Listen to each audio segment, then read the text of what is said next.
अच्छा सर, अब हम बात करते हैं पीआईए के ऊपर। गुज़िश्ता दिनों पर पीआईए की प्राइवेटाइजेशन के हवाले से काफ़ी काम हुआ था, लेकिन वो बिड सारी फेल हो गई प्राइवेटाइजेशन की। लेकिन अभी ये खुशाइन बात एक सामने आ रही है कि पीआईए का कोई यूरोप की फ़्लाइट्स का जो है ग्रीन लाइसेंस मिल गया है कि पीआईए जा सकती है। तो आपको क्या लगता है कि प्राइवेटाइजेशन का जो प्रोसेस है वो अभी रुक जाएगा या वो कंटिन्यू रहेगा? और ये यूरोप की जो फ़्लाइट्स का अप्रूवल होना, ये कितना फ़ायदेमंद होगा पीआईए के लिए? जी, इसमें दो बातें हैं। एक तो ये कि पीआईए का प्राइवेटाइजेशन तो अभी रुक गया है, वो तो डेड हो गया एक तरह से, क्योंकि 6 उन्होंने शॉर्टलिस्ट किए तो उसमें से सिर्फ एक ने बिड दी थी, वो भी सिर्फ 10 अरब रुपए की। और गवर्नमेंट की अपनी रिजर्व प्राइस थी 85 बिलियन, 85 अरब, उससे बहुत कम थी, तो वो तो रुक गया। वो कैबिनेट ने भी फिर रिजेक्ट कर दिया।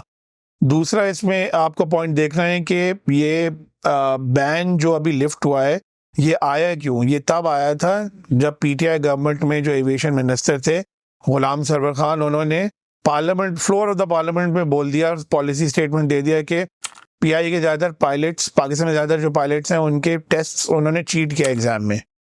तो जाहिर बात है फिर बाहर की जो आपकी एजेंसीज हैं, खासतौर पर यूरोप की, यूके की, अमेरिका की, सब ने बैन लगा दी पीआईए की फ्लाइट्स पे। और ये सारी फ्लाइट्स वो हैं जिन पे पीआईए बहुत रेवेन्यू अर्न करता है। और क्यों अर्न करता है? क्योंकि आपके पास ऑप्शन है डायरेक्ट जाने का यूरोप या यूके, या एक स्टॉप टू अमेरिका। बल्कि अभी कनाडा जाती है फ्लाइट, इस्लामाबाद से जाती है और लाहौर से जाती है, डायरेक्ट जाती है। वो दुबई या दोहा या आपका जो भी है मिडल ईस्ट में जो जैसी जो आइलैंड्स हैं, एमिरेट्स, इत्तेहाद, कतर, उनके थ्रू आप जो जाते हैं वो, और उसमें टाइम ज़्यादा लगता है और वो महंगी भी ज़्यादा होती हैं।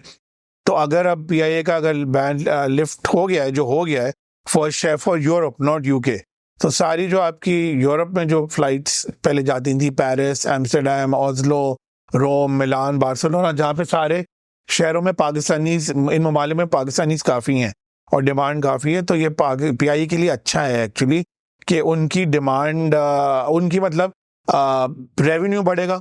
डेफिनेटली इस पर डिमांड होगी। और पहली फ्लाइट शायद जनवरी में जा रही है पेरिस, और ये भी इसलिए अच्छा है क्योंकि इनका कंपटीशन बढ़ेगा जो मिडल ईस्टर्न एयरलाइंस हैं, गल्फ की जो एयरलाइंस हैं, जिस पे ज़्यादातर पाकिस्तानी जाते हैं। क्योंकि अगर आपको यूरोप और अमेरिका जाना है तो आप कहाँ कैसे जाएंगे? आप या तो टर्किश एयरलाइन पे जाएंगे या आप ये मिडल ईस्टर्न एयरलाइंस पे जाएंगे। लेकिन अब ये ऑप्शन होगा कि आप पीआईए पे जा सकेंगे अगेन लाइक बिफोर। और ये आई थिंक दूसरा मेन एडवांटेज है कि ये डायरेक्ट फ्लाइट्स होंगी, कराची से पेरिस, इस्लामाबाद से पेरिस, एम्स्टर्डम वगैरह। आपको middle east, Dubai, Abu Dhabi, Qatar के थ्रू नहीं जाना पड़ेगा। तो इसका इफेक्ट ये होगा कि पीआईए की होपफुली रेवेन्यू सिचुएशन थोड़ी बेहतर होगी, जो अभी काफ़ी बुरी है। और ये है कि अगर बाद में गवर्नमेंट चाहे उसको प्राइवेटाइज करना, तो इस will be in a stronger position to privatise और अट्रैक्ट बायर्स। मेरा तो व्यू पॉइंट ये होगा कि अभी पीआईए को मत प्राइवेटाइज करें। वैसे भी आपने प्राइवेटाइज करने की कोशिश की, कोई बायर आए नहीं। अभी आपके पास यूरोपियन रूट्स खुल गए, उनको चलाएं, उनको प्रॉफिटेबिलिटी की तरफ थोड़ा लेके जाएं, और हो सकता है कि पीआईए को आप टर्न अराउंड कर सकें। तो सर, आप इसके अलावा सर, जो पीआईए में कहा जाता है, जैसे पीआईए में ओवर जो है वो ओवर स्टाफिंग बहुत है, वो आपको कम करनी पड़ेगी, सारी बात है। पे भी अगर कम कर लें तो और ज़्यादा प्रॉफिट। और जहाज़ों की कमी है, लेकिन जहाज़ तो तभी आप लेंगे ना जब आपका थोड़ा रेवेन्यू आएगा।